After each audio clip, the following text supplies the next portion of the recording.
Combien de fois par année je joue au golf?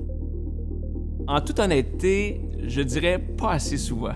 Ma carrière a commencé professionnellement en 1994. J'ai fini mes études au cégep de Jonquière, puis après ça, j'ai eu une belle opportunité de me joindre au Réseau des sports, qui était une jeune station de télé à l'époque.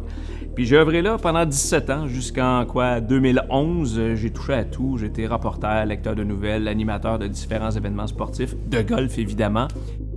Donc, en tout et partout, ça fait 28 ans que je suis dans le milieu de la télé principalement. J'ai goûté un petit peu à la radio, mais c'est trop bref pour dire que j'en ai fait une carrière, là. C'est drôle parce que j'ai jamais rêvé de faire de la télé dans ma vie. Je voulais faire de la radio. J'ai fait très peu de radio et beaucoup de télé. Le golf, pour moi, a commencé très jeune, puis c'est un peu par accident, c'est-à-dire que j'étais pas un type très gamer ou jeu vidéo. Moi, j'avais besoin de jouer dehors. J'ai encore besoin de jouer dehors dans ma vie. Alors, quand mes amis n'étaient pas disponibles pour jouer, mon frère n'était pas disponible pour jouer, ben, soit que je lançais des ballons de basket dans l'entrée de garage ou j'habitais entre deux parcs. Et quand le terrain de soccer ou le terrain de baseball était complètement libre d'activité, ben, ça devenait pour moi comme ce que je voyais à la télé, ça devenait comme un terrain vert. Je disais, je peux frapper des balles de golf, là.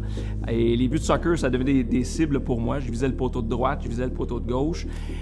Et tu vois, j'ai commencé vers l'âge de 10, 11, 12, 13 ans, puis je me suis développé un élan, une confiance, puis tranquillement mais sûrement, mon père, il disait « Ben, tu sais frapper, tu sais jouer, ben viens nous jouer quand je vais finir de travailler. » Alors, il venait me chercher au parc des fois, puis on allait jouer un petit neuf en fin d'après-midi. Pour reprendre le titre d'un livre d'un auteur que j'ai lu, « Golf is not a game of perfect ». En ce sens où on cherche constamment à s'améliorer, on cherche constamment la perfection dans ce jeu, justement, où la perfection, elle est impossible à obtenir. Pas d'hier que j'ai besoin de golf. Je dis souvent à la blague que j'ai besoin d'air comme j'ai besoin de golf, ou j'ai besoin de golf comme j'ai besoin d'air. Alors, c'est imprégné en moi.